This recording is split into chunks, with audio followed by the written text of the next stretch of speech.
warahmatullahi wabarakatuh. Halo semuanya, perkenalkan nama saya Siti Anissa Purba dengan NIM 3030662 dari Prodi Peternakan Fakultas Pertanian Universitas Sumatera Utara dengan dosen pengampu Ibu Insinyur Prativi Dwi-Sari SPTM PITM dengan mata kuliah produksi ternak unggas. Nah, pada kesempatan kali ini saya akan menjelaskan 3 sebuah materi. Yang pertama itu ada reproduksi unggas jantan, yang kedua itu saluran reproduksi unggas betina, dan yang ketiga adalah pembentukan telur. Nah, yang pertama kita bahas adalah saluran reproduksi unggas jantan, di mana saya telah menyiapkan HPS kosong. Kemudian kita akan membahas bahwa di unggas jantan itu terdapat sepasang testis. Kita gambar testisnya dulu.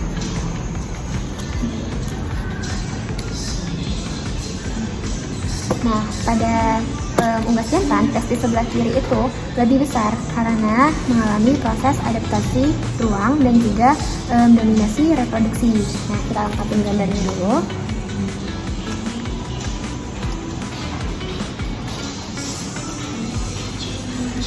Nah, kemudian pada testis ini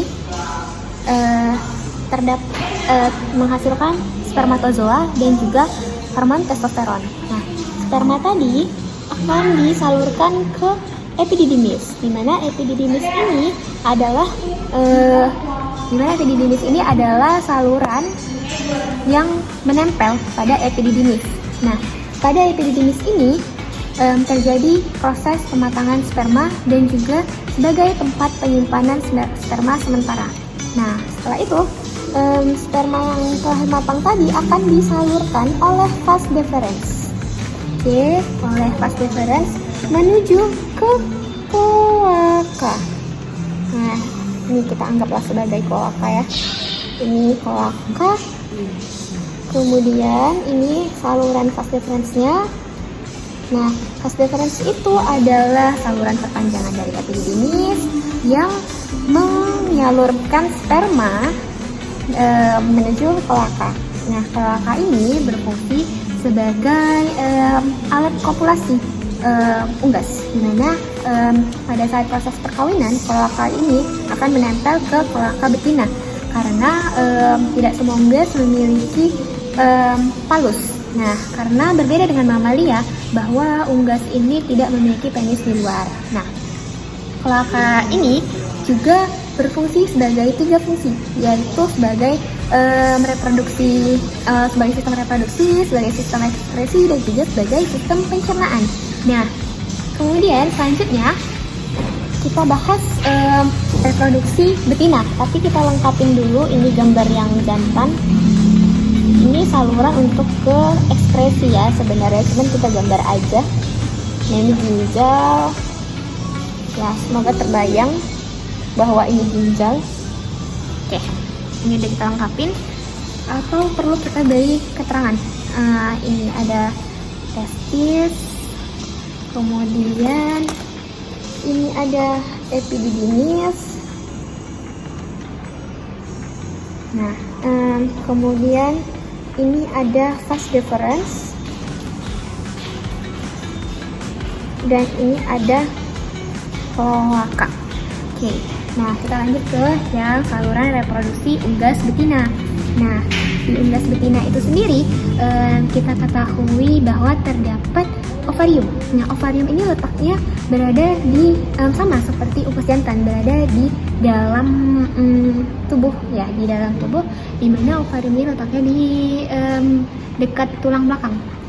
Nah, kita gambar dulu ovariumnya. Biasanya ovarium pada unggas betina dewasa itu yang berfungsi dan berkembang itu hanya yang sebelah kiri, karena yang sebelah kanan mengalami regresi. Nah, kemudian kita gambar dulu ya. Di sini apa sih? Sini aja deh. Kita gambar ovariumnya.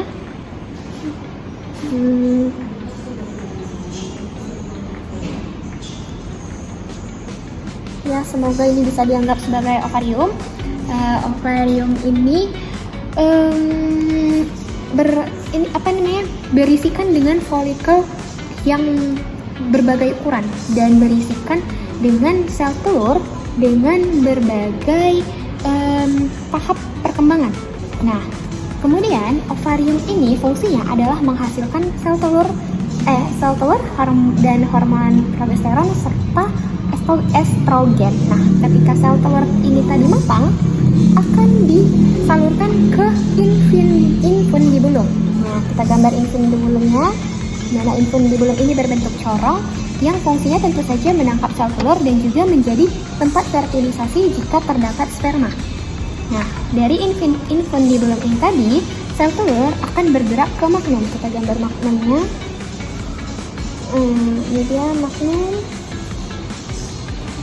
Oke, ini dia magnumnya. Nah, pada magnum ini adalah bagian terpanjang dari oviduct. Nah, kita panjangin dulu ya.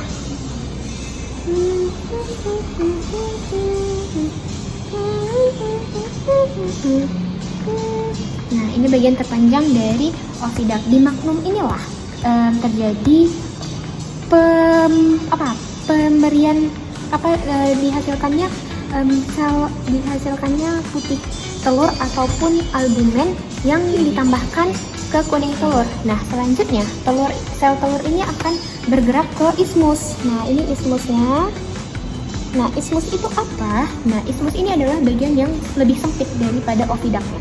Nah, seperti yang saya gambar ini, di ismus ini terjadi pembentukan selaput ataupun membran. Nah, membran ini ada membran luar dan ada membran dalam. Nah, selanjutnya setelah ke ismus, telur ini akan masuk ke sel gland ataupun ke uterus. Kita lebih kenal dengan uterus. Nah, ini adalah ke uterus, kita buat telurnya.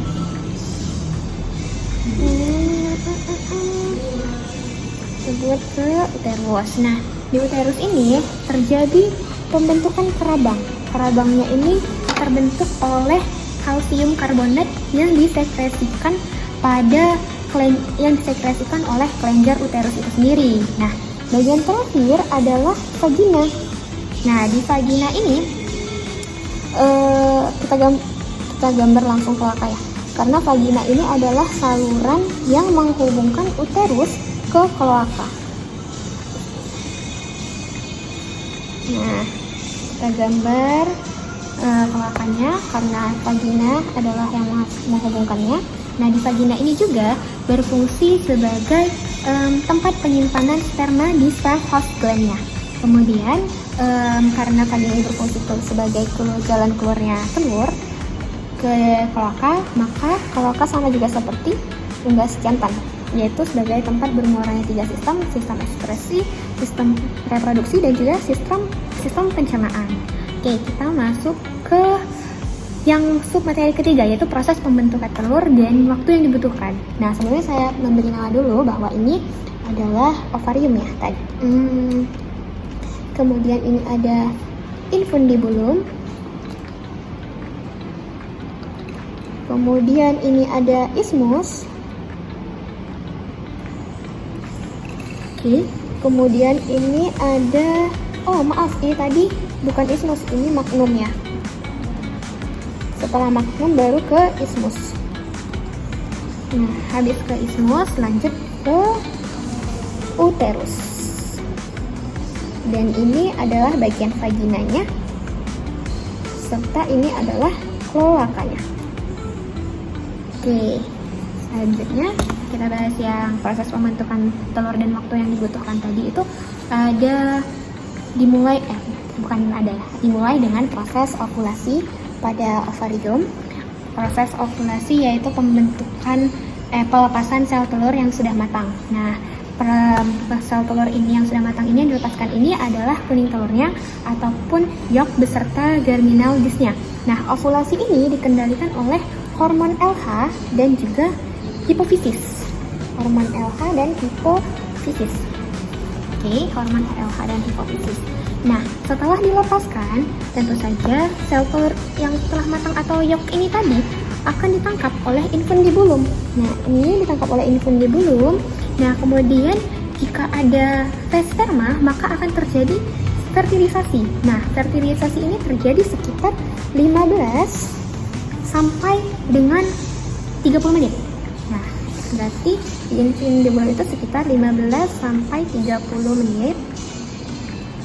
Nah, kemudian sel telur ini akan lanjut bergerak ke magnum.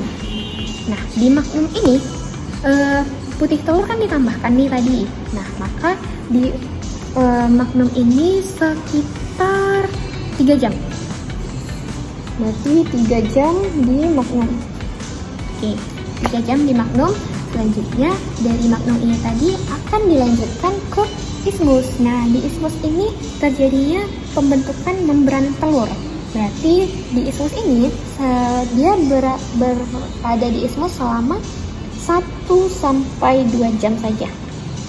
Nah, setelah dari ismus dia masuk ke uterus. Nah, di uterus inilah proses yang agak lama, yaitu sekitar 18-20 jam.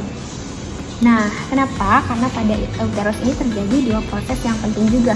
Yang pertama itu penambahan cairan putih telur ataupun disebut juga dengan pumping, dan juga pembentukan kerabang telur. Tadi yang bahwa kita ketahui kerabang telur itu terbentuknya dari kalsium karbonat ataupun CaCO3 yang berasal dari pengendapan kalsium karbonat itu secara bertahap. Nah, selanjutnya telur ini akan melewati vagina hanya dalam hitungan menit. Berarti di vagina ini hanya dalam hitungan menit.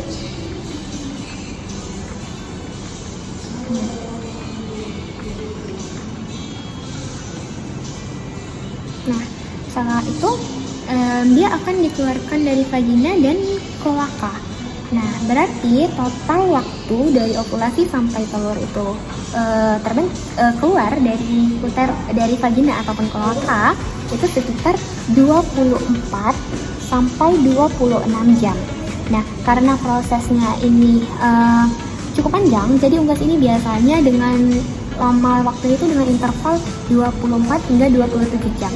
Dan prosesnya itu biasanya kita ketahui di pagi hari.